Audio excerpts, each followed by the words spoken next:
o'zini o'ylagan prezident bunday qilmaydi. Men o'zimda o'ylaganim yo'q, men xalqda o'yladim. Hech qanday 17 ta qaror, bironta qaror bo'lishi mumkin emas. Bo'stonliq rayonida hokim ishdan olingan. Soliqchisini ishdan oling. Militsiya bilan prokurorni ertaga menga aytadi.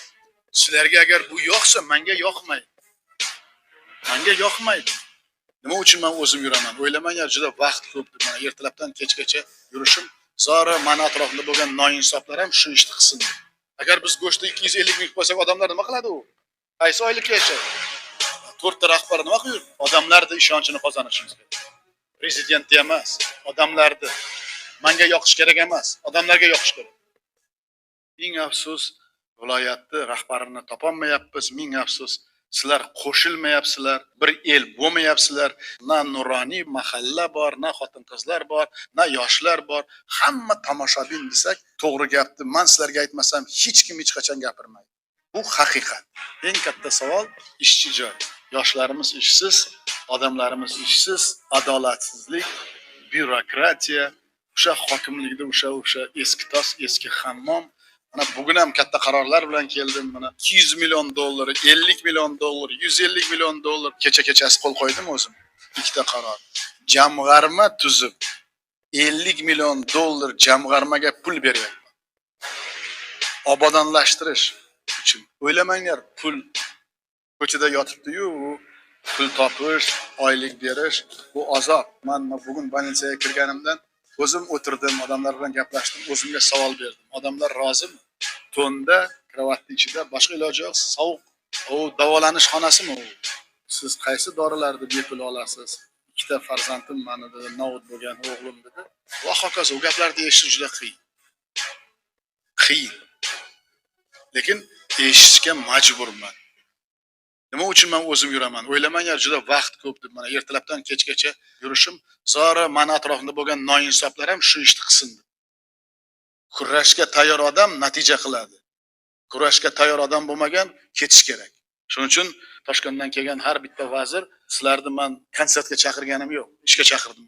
Iqtisodiyot agar rivojlanish kerak bo'lsa, ishlagan ham, ishlamagan ham hamma bir xil bo'lish mumkin emas-ku iqtisodiyot. Ishlagan odam topgan pulini xalqqa yo'l qilish kerak, uy qilish kerak, svet qilish kerak, suv qilish kerak, больницani kechirasiz, prostinasini oq qilish kerak. Odamlar больницada to'nda yotish kerak emas. Sizlarga agar bu yo'qsa, menga yoqmaydi. Menga yoqmaydi. O'zini o'ylagan prezident bunday qilmaydi. Men o'zimda o'ylaganim yo'q, men xalqda o'yladim. Hamma rahbarlar bitta narsani bilish kerak. Byudjetni bajarmaslik bu xiyonat. Xiyonat. Bu byudjet degani odamlarning kayfiyati, odamlarning oyligi, oqsoqollarning pensiyasi, onalarimizning, bolalarimizning nafaqasi. Nimaga deputatlar, rayon deputatlari, viloyat deputatlari bir marta kelib, salgina o'qib, dunyo qarashlarini o'zgartirib, faqat qassak chalib va qo'l ko'tarishda emas, bir marta talab qilmaysiz. Nimaga?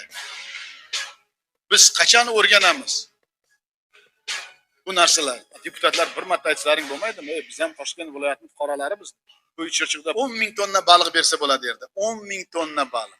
Toshkent viloyatida 10 ming tonna baliq chiqsa, bozorda Toshkent viloyatida go'sht narxi arzon bo'ladimi, yo'qmi? Arzon bo'ladi. Kimga yaxshi bu? Oddiy odamga. Bu narxni ushlash o'zi bo'lmaydi. Agar biz go'shtni 250 ming qo'ysak, odamlar nima qiladi u? Qaysi oylikka yashaydi? Kim buni o'ylaydi? Albatta biz dunyo hamjamiyatida o'zimizning o'rnimizni topishimiz kerak, lekin o'zimizning o'rnimizni bitta prezident o'zi topolmaydi. Prezident harakat qiladi, prezident siyosat yurg'izadi, lekin o'rnimiz qachon topiladi? Odamlar rozi bo'lsa topiladi. O'zbekistonda obro'yini topish oson ish emas. Xo'sh, shunday ekan, qachon biz o'zgaramiz? Yangiyo'lda bitta shaharda o'ziga biz bu yilda o'zida 12 ta 7 etajlik uy quramiz dedik. Osmondan tushadimi u pullar? Mana televizorda ko'ryapsizlar, u uylar Surxondaryoda, Qoraqalpoqda paydo bo'lib qolgan 5, 6, 7 etajliklar osmondan paydo bo'lgan yo'q u uylar. Uni pul topish kerak, qurish kerak, sifat qilish kerak, adolatli qilib egasiga yetib berish kerak. Qanday og'ir bo'lmasa ham uchrashdim, men ularning ko'ziniga qaradim. Ular ham ishonib, ham ishonmay turibdi. Meni gapimga ishonayapti, lekin ular aytayapti. Siz aytayapsiz-ku, lekin pastda o'sha byurokratiya bitta yer olish uchun 17 ta qo'l qo'yish kerak deyapti. Bu qanaqa gap? 4 ta rahbar nima qiladi? Odamlarning ishonchini qozonishimiz kerak. Prezidentga emas, odamlarni. Menga yoqish kerak emas, odamlarga yoqish kerak. Internetga qo'yib qo'yasizlar. Mana bir yilda bitta rayonda 500 ta yer bor. 3 sotik, 1 sotik, 5 sotik, 6 sotik, 20 sotik, 1 gektargacha. Internetda narxini hamma narsani qo'yib internetda bosib. Hech qanday 17 ta qaror, bironta qaror bo'lishi mumkin emas. Byurokrat bormi? Ular rivojlanmaydi hech qachon. 4 ta sektorda boshlig'i 10 ta odam olib kelsa, 40 ta odam keladi. Shuni ish bilan ta'minlash bo'yicha nima qilish mumkin? Sizga nima yordam berish kerak? Kredit, pul, yer, gaz, svet va hokazo. Hamma narsa aytsam, imkoniyat bormi yo'qmi? Poraxo'rlik bo'lmasa bo'ldi, korrupsiya bo'lmasa bo'ldi, manmanlik bo'lmasa bo'ldi. Umid bilan yashayotgan odamlarning niyatini amalga oshirish uchun biz hali o'zimizni qiynashimiz kerak. Hamma o'zini qiynash kerak. Televizorda ko'ryapsizlar, qancha invalid odamlar, shuncha invalid bor ekan, shuncha u bechoralarni shu vaqtgacha biz odam sifatida ko'rma, u ham odam-ku. Xudodan nima deb tug'ilgan u ham? Yashash uchun tug'ilgan.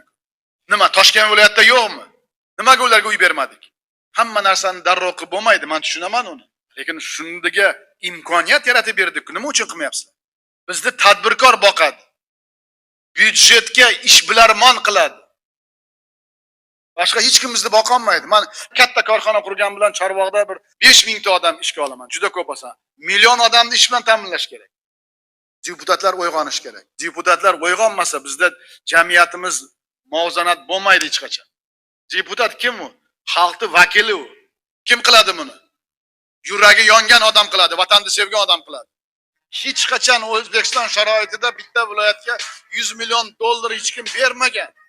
Chet eldan kelgan sarmoyadorni eksportga chiqarayotgan, importni yo'q qilayotgan puli uchun men davlatni 100 million pulni kafolatga qo'yapman. Davlat o'ziga xavf xatarni olayapti. Oddiy tilda, jaydar tilda gaplash. Endi bu 100 millionni qani halol, pok tadbirkor, korrupsiyasiz tadbirkor, davlatga xalqni boqaman, eksport qilaman degan Toshkent viloyatida bormi odam yo'q? Bor bo'lsa deputatlar birlashib har haftada 2 marta uchrashadi viloyat hokimi. Bu jannat viloyat, bu jannat viloyat. Suv tepada turibdi. Hech kim suvni o'ylamaydi. Paxta 1,5 marta suv ichadi Jizzaxda. U paxta bo'ladimi unda? Sizlarda 5 marta suv ichsa ham ochasizlar, yer nimaga sho'rlanadi? Noto'g'ri suv berishdan sho'rlanadi. Mana akademikimiz prezidenti o'tirdilar berdi. Nima uchun men bu odamni olib? Nimaga aytsangiz, Toshkent viloyatida umuman ilm yo'q.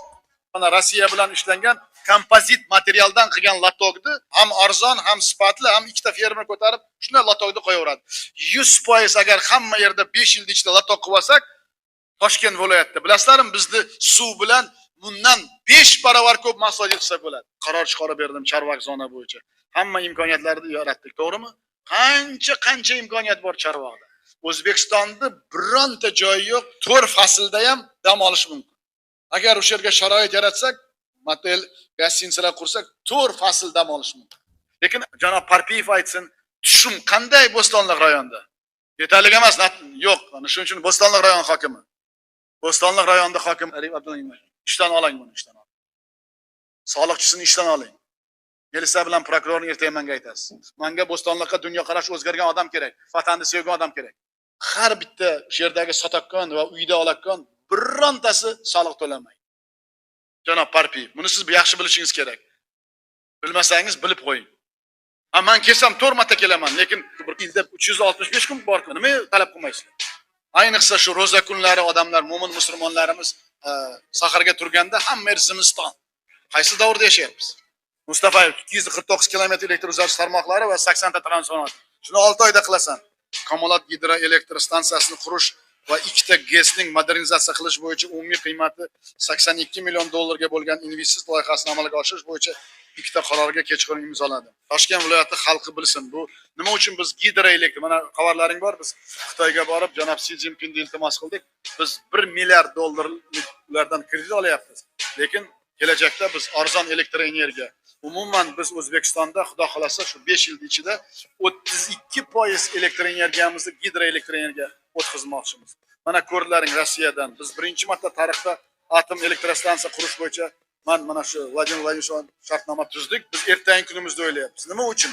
Biz ertangi taraqqiyotimiz yoshlarga ertaga bizdan nima qoladi degan savol u Navoiyga yoki katta gidrostansiyalar Yaponiyadan olib kelib qurish oson, lekin u ishlab chiqarayotgan elektr energiyani sotib oladigan jamiyat va odamlar kerak.